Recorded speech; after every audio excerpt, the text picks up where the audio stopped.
नमस्कार दोस्तों।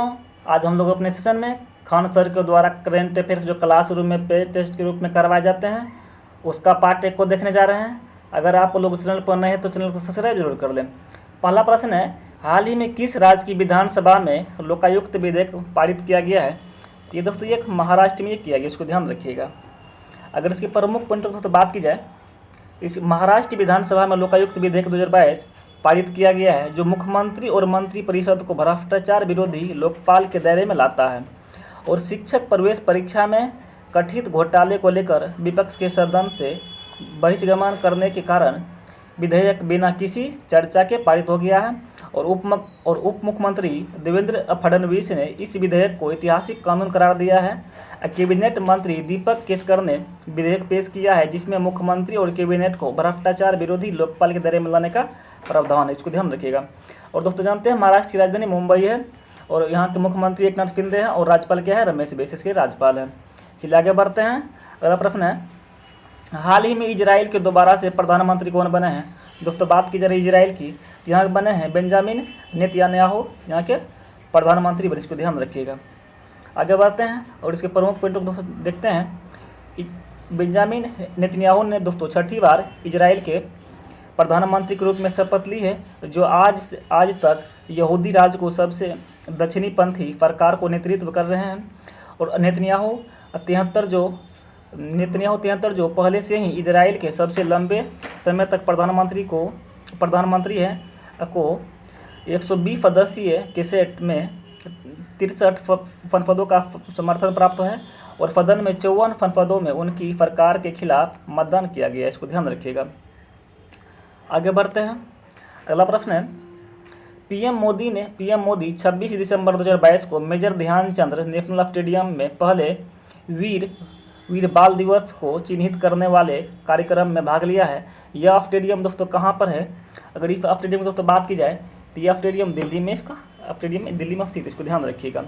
अगर दोस्तों इसकी प्रमुख पॉइंट की दोस्तों बात की जाए तो प्रधानमंत्री नरेंद्र मोदी 26 दिसंबर 2022 को major Dhyanchand national hockey stadium Delhi में पहले वीर बाल दिवस के रूप में के अवसर पर आयोजित एक कार्यक्रम में भाग लिया है और प्रकाश वर्ष 2022 पर प्रधानमंत्री नरेंद्र मोदी ने घोषणा की थी कि 26 दिसंबर को श्री गुरु गोविंद सिंह के पुत्रों साहिबजाद बाबा और जोरावर सिंह और बाबा फतेह सिंह की शहादत को वीर बाल दिवस के रूप में मनाया जाएगा, इसको ध्यान रखिएगा। चलिए आगे बढ़ते हैं। अगला प्रश्न है, हाल ही में किस देश के महान फुटबॉलर पेले का 82 वर्ष की उम्र में निधन हो गया है? दोस्तों बात की जा रही है महान फुटबॉलर पेले का। दोस्तों ये कहाँ के हैं? ये दोस्तों हैं, ये ब्राज़ील के थे, इसको ध्यान रखिएगा। ओपन डीप दिया गया है। आगे बढ़ते हैं और इसके प्रमुख पॉइंट दोस्तों बात करते हैं। तो ब्राज़ील के दिग्गज फुटबॉलर पेले का 82 वर्ष की आयु में निधन हो गया है और पेले ने रिकॉर्ड 3 विश्व कप जीते हैं और पेले को 21 साल के कैरियर के दौरान 1363 खेलों में 20 रिकॉर्ड 1281 गोल करने का श्रेय प्राप्त जाता है और वह 1958, 1962, 1970 में 3 बार विश्व कप जीतने वाले एकमात्र खिलाड़ी हैं और 1958 के टूर्नामेंट के बाद उन्हें ओरी द किंग उपनाम दिया गया है और एडसन एंतरतेफको ने नोसिमेंटो को पेलो के नाम से जाना जाता है और पेले कैंसर से जूझ रहे थे, इसको ध्यान रखिएगा। चलिए आगे बढ़ते हैं। अगला प्रश्न है, किस देश के पूर्व राष्ट्रपति को 11 साल की सजा सुनाई गई है? दोस्तों बात की जा रही है राष्ट्रपति की और बोल रहा है कि किस देश के पूर्व राष्ट्रपति को 11 साल की सजा हुई है? तो दोस्तों मालदीव जो है यहाँ की राष्ट्रपति को ये दोस्तों 11 साल की सजा दी गई, इसको ध्यान रखिएगा। आगे बढ़ते हैं और इसके प्रमुख पॉइंट दोस्तों बात करते हैं। तो मालदीव की अदालत ने हाल ही में पूर्व राष्ट्रपति अब्दुल्ला यामीन को 11 साल की जेल की सजा सुनाई है और यामीन को भ्रष्टाचार और धन शोधन जैसे मामलों में दोषी पाया गया है। अदालत ने आरोपों में दोषी पाते हुए यामीन को $5 मिलियन का जुर्माना भी लगाया है और अदालत ने यामीन को सरकार के स्वामित्व वाले एक द्वीप को पट्टे पर देने के एवज में रिश्वत लेने का दोषी भी पाया है, इसको ध्यान रखिएगा। और यामीन साल 2013 से 2018 के दौरान मालदीव के राष्ट्रपति रहे। वे साल में 2018 में चुनाव हारे गए। और दोस्तों बात की तो मालदीव के राष्ट्रपति इब्राहिम मोहम्मद सोहेल इसके राष्ट्रपति हैं और दोस्तों मालदीव की दोस्तों राजधानी माले है। और यहाँ की दोस्तों मुद्रा की बात की जाए तो यहाँ की मुद्रा मालदीव रुपया इसकी दोस्तों मुद्रा है। चलिए आगे बढ़ते हैं। अगला प्रश्न है, अटल स्मारक कहाँ बनाया जाएगा। दोस्तों बात की जा रही है अटल स्मारक की, तो दोस्तों ग्वालियर में ये बनाई, इसको ध्यान रखिए, जो ऑप्शन सी पर दिया गया है ग्वालियर में इसको बनाया जाएगा। अगर दोस्तों बात की जाए तो मध्य प्रदेश की ग्वालियर में पूर्व प्रधानमंत्री अटल बिहारी वाजपेयी का स्मारक बनाया जाएगा और प्रदेश सरकार ने इसके लिए जमीन आवंटित कर दी है। अब ग्वालियर शहर पूर्व प्रधानमंत्री अटल बिहारी वाजपेयी की जन्म स्थली है और यहाँ उनका स्मारक बनाए जाने को लेकर मांग उठ रही थी। अब सरकार ने इसके लिए मंजूरी दे दी है, इसको ध्यान रखिएगा। दोस्तों बात की जा रही मध्य प्रदेश की राजधानी भोपाल दोस्तों हैं और यहाँ के राज्यपाल दोस्तों बात की तो मंगू भाई सिंह पटेल इसके राज्यपाल हैं और मध्य प्रदेश के मुख्यमंत्री की दोस्तों बात की जाए तो शिवराज सिंह चौहान इसके क्या है दोस्तों मुख्यमंत्री, इसको ध्यान रखिएगा। चलिए आगे बढ़ते हैं। अगला प्रश्न है, हाल ही में केंद्रीय सतर्कता आयुक्त कौन बने हैं। दोस्तों बात की जा रही है केंद्रीय सतर्कता आयुक्त के, ये दोस्तों बने हैं प्रवीण कुमार श्रीवास्तव, ये बने, इसको ध्यान रखिएगा। आगे बढ़ते हैं और इसकी दोस्तों प्रमुख पॉइंटों की बात करते हैं। तो प्रवीण कुमार श्रीवास्तव को कार्यवाहक सीबीसी नियुक्त किया गया है और 28 दिसंबर को सतर्कता आयुक्त प्रवीण कुमार श्रीवास्तव को कार्यवाहक केंद्रीय सतर्कता आयुक्त नियुक्त किया गया है और उन्होंने सुरेश चंद्र पटेल का स्थान लिया है, जिनका कार्यकाल 24 दिसंबर को पूरा हुआ था और इंटेलिजेंस ब्यूरो के पूर्व प्रमुख अरविंद कुमार दूसरे सतर्कता आयुक्त हैं, इसको ध्यान रखिएगा। चलिए आगे बढ़ते हैं। अगला प्रश्न है, किस राज्य का धर्मधाम भारत पहला पूर्ण पुस्तकालय निर्वाचन क्षेत्र बना है। दोस्तों ये केरला बना, इसको ध्यान रखिएगा, जो ऑप्शन सी पर दिया गया है। बहुत इंपॉर्टेंट प्रश्न था, हो सके आने वाला एग्जाम में पूछ भी सकता है। और दोस्तों इसकी प्रमुख पॉइंटों की बात करते हैं तो केरल के मुख्यमंत्री पिनराई विजयन का निर्वाचन क्षेत्र धर्मधाम भारत का पहला पूर्ण पुस्तकालय निर्वाचन क्षेत्र बना है और अपने फेसबुक पोस्ट में मुख्यमंत्री विजयन ने कहा है कि निर्वाचन क्षेत्र के कुल 138 वार्डों में से 63 वार्डों में कोई पुस्तकालय नहीं थी, इसका ये फेसबुक पोस्ट में लिखा है। हालांकि एक जन संगठन या people's mission for social development की मदद से यह कार्य पूरा हो गया है और पुस्तकालय और केरल, जो कि भारत में 100% साक्षरता का दर्जा हासिल वाला पहला राज्य था और शायद भारत का एकमात्र ऐसा राज्य भी है जहां एक गांव भी में एक पुस्तकालय है, इसको ध्यान रखिएगा। चलिए आगे बढ़ते हैं। अगला प्रश्न है, भारतीय सेना ने किस शहर में सैनिकों के लिए पहली बार 3D प्रीपेड घर सौंपे हैं। दोस्तों बात की जा रही है तो भारतीय सेना ने किस शहर में सैनिकों के लिए पहली बार 3D प्रीपेड घर सौंपे हैं। तो दोस्तों ये अहमदाबाद में सौंपे, इसको ध्यान रखिएगा, अहमदाबाद में ये सौंपे हैं। इसका दोस्तों इसका ऑप्शन क्या हो जाएगा, इसका बी हो जाएगा, अहमदाबाद इसका हो जाएगा। अगर इसकी प्रमुख पॉइंट दोस्तों बात करें तो भारतीय सेना ने अहमदाबाद छावनी में सैनिकों के लिए अपनी पहली 3D प्रीपेड आवास इकाई का उद्घाटन किया है और 3D प्रिंटिंग तकनीक, डिजिटल सॉफ्टवेयर और रोबोटिक इकाई का उपयोग करती है, जो एक डिजिटल मॉडल से कई चरणों के माध्यम से एक संरचना बनाने में मदद करती है। एक मंजिल का 3D प्रीपेड मकान आपदा रोधी और जोन 3 भूकंप क्षेत्रों के नियमों और ग्रीन बिल्डिंग मानकों का पालन करती है, इसको ध्यान रखिएगा। प्रमुख क्वेश्चन तो दोस्तों हो सके अगला एग्जाम में पूछ सकता है, बहुत ही मस्त प्रश्न था। अगला प्रश्न है, किस राज्य ने भारत की पहली नीलगिरी तहर परियोजना शुरू की है। ये दोस्तों ये तमिलनाडु ने शुरू की, इसको ध्यान रखिएगा, जो ऑप्शन ए पर प्लास्टिक मारा हुआ है, तमिलनाडु शुरू की है। अगर इसकी दोस्तों प्रमुख पॉइंट दोस्तों बात की जाए तो भारत की अपनी तरह की पहली पहल में तमिलनाडु सरकार ने नीलगिरी तहर परियोजना की घोषणा की है और इसकी महत्वपूर्ण तथ्यों की दोस्तों बात की जाए तो इसका उद्देश्य इस राज्य के पशु के मूल आवास को बहाल करना और इसकी आबादी को स्थिर करना है और 25.14 करोड़ रुपये के बजट के साथ 5 साल की यह पहल प्रजातियों के संरक्षण से निपटने के लिए एक परियोजना निदेशक की अध्यक्षता में एक समर्पित टीम का गठन करेगी। और दोस्तों बात की जाए नीलगिरी तहर के बारे में तो यह तमिलनाडु का राजकीय पशु है। पश्चिमी घाट की यह स्थानिक प्रजाति संकटग्रस्त प्रजातियों की IUCN लाल सूची में लुप्त प्राय के रूप में सूचीबद्ध और भारत के वन्यजीव अधिनियम 1972 की अनुसूची 1 के तहत यह संरक्षित किया गया, इसको ध्यान रखिएगा, प्रमुख प्रश्न था। आगे बढ़ते अगला प्रश्न है, दिसंबर 2022 को कितनी भारतीय भाषाओं में साहित्य अकादमी पुरस्कार 2022 के विजेताओं की घोषणा की है। तो ये दोस्तों की है ये 24 भाषाओं को दोस्तों ये की गई, इसको ध्यान रखिएगा। आगे बढ़ते हैं और इसकी प्रमुख पॉइंटों को दोस्तों बात की जाती है तो साहित्यिक अकादमी ने 22 दिसंबर 2022 को 24 भारतीय भाषाओं में साहित्यिक अकादमी पुरस्कार 2022 की विजेताओं की घोषणा की है। और उपन्यासकार अनुराधा रॉय, तमिल लेखक एम राजेंद्रन उन 23 साहित्यिक में शामिल है जिन्हें 2022 के लिए साहित्यिक अकादमी पुरस्कार में सम्मिलित किया गया है, तो ध्यान रखिएगा। और विजेताओं की कवि की 7 पुस्तकें और 6 उपन्यास और 2 लघु कथाएँ और 3 ड्रामा या नाटक और 2 साहित्यिक आलोचनाएँ और एक आत्मकथाओं का निबंध शामिल इसमें पूरा किया गया है। चलिए आगे बढ़ते हैं। अगला प्रश्न है, फोर्ब्स की दुनिया की सबसे अधिक कमाई वाली महिला एथलीटों में शामिल होने वाली एकमात्र भारतीय महिला कौन बनी है?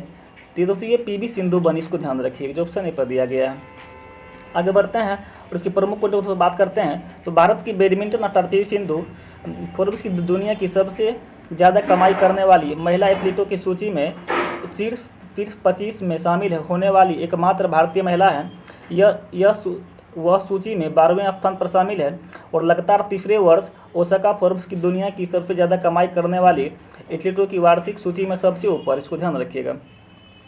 आगे बढ़ते हैं। अगला प्रश्न है, हाल ही में सबसे बड़ा ओपन एयर थिएटर प्रदर्शन धनु यात्रा का कहाँ शुरू हुआ है दोस्तों?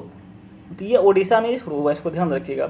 ये ओडिशा में शुरू किया गया, ऑप्शन बी पर दिया गया है। अगर इसकी दोस्तों प्रमुख पॉइंटों को बात करते हैं तो सबसे बड़ा ओपन एयर थिएटर प्रदर्शन धनु यात्रा 27 दिसंबर को शुरू हुआ है। उड़ीसा के बरगढ़ में 2 साल के अंतराल के बाद सबसे बड़ा ओपन एयर थिएटर फेस्टिवल धनु यात्रा फेस्टिवल शुरू हुआ है।